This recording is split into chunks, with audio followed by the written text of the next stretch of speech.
This time, there's no getting away. You know what you did last summer? Get hooked again. Welcome back to the 10th annual Halloween special.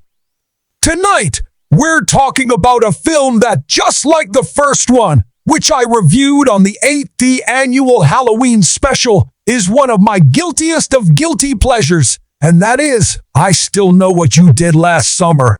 Similar to Jason X, which was my first episode this year. I understand this movie isn't good, and it's not for everybody, and I get that. It's just one of those films that hit me at the right time, and I'm going to talk about that. So, the murderous fisherman with a hook is back to once again stalk the two surviving teens, Julie and Ray, who had left him for dead, as well as cause even more murder and mayhem this time at a posh island resort. The first film isn't exactly a classic of the slasher genre, but it is beloved by some people, mostly from my generation. But I love that movie, and I always will, because it was for me what I needed it to be when I first saw it. And even though the sequel is considerably worse than the first movie, this film as well hit me at the right time. In the 90s and in the early 2000s, my parents were both bus drivers, and I eventually worked for the same bus depot as well.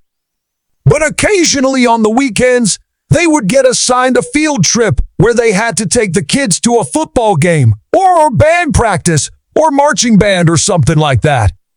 Since they would work all evening into the night, they would get paid overtime, so they always took those jobs, and they basically were always on Fridays.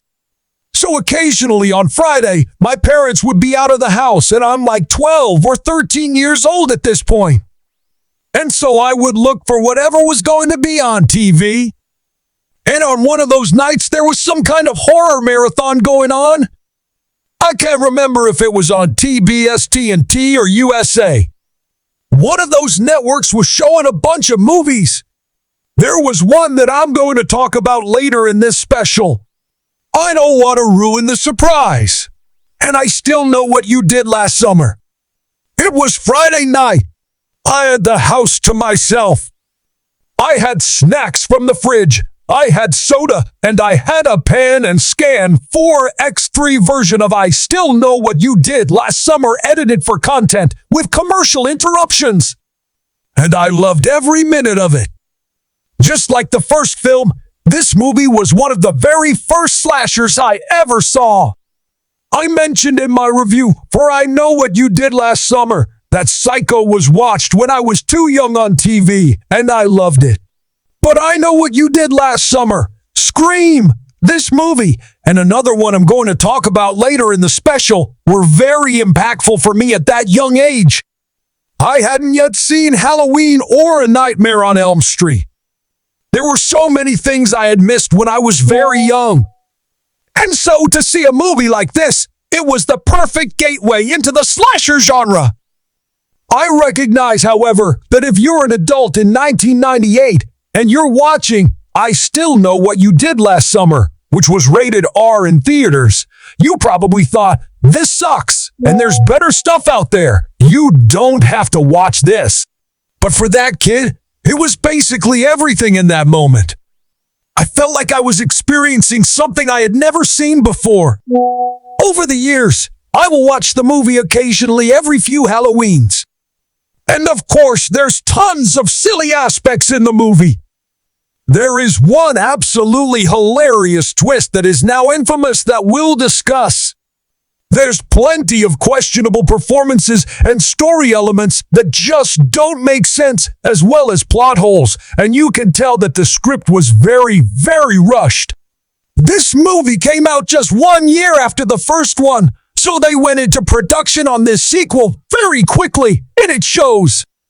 Something I love, though, about films of this era is that you will occasionally watch one that has huge stars in it, people who are very well known now, but weren't yet then.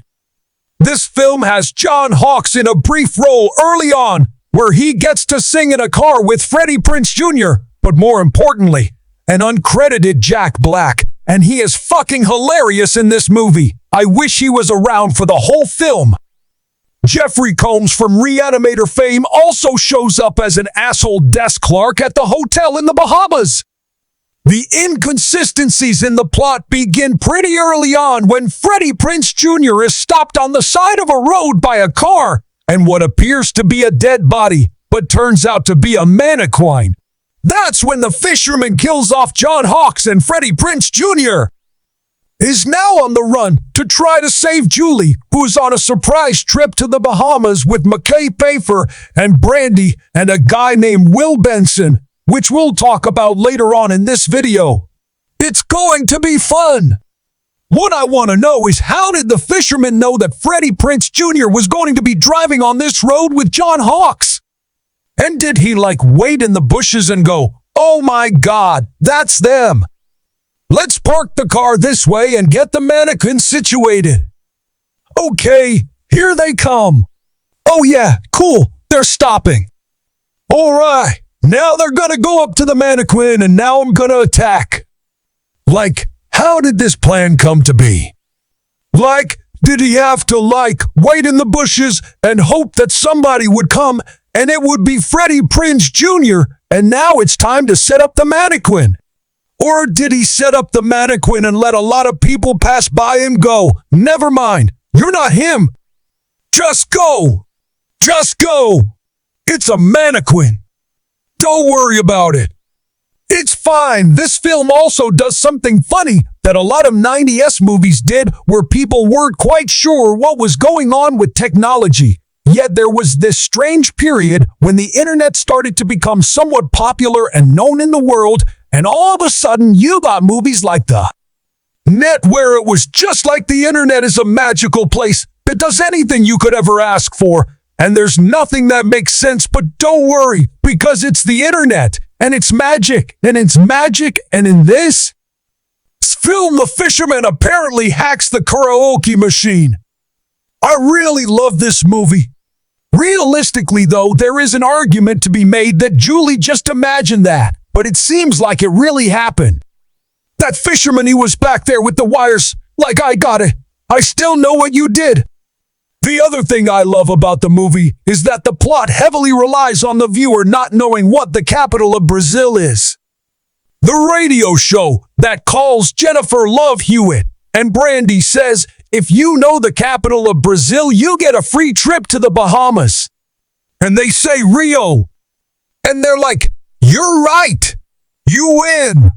And then later somebody's like, "That's not the real capital of Brazil. Rio isn't the capital of Brazil. Sorry, wrong answer." We lose. Something that somehow became famous from the first film was Jennifer Love Hewitt holding her arms out, screaming to the sky. I don't know why, but people love that part. I love that part. And in this film, she does it again. I love it. It's like the thing that ties these films together.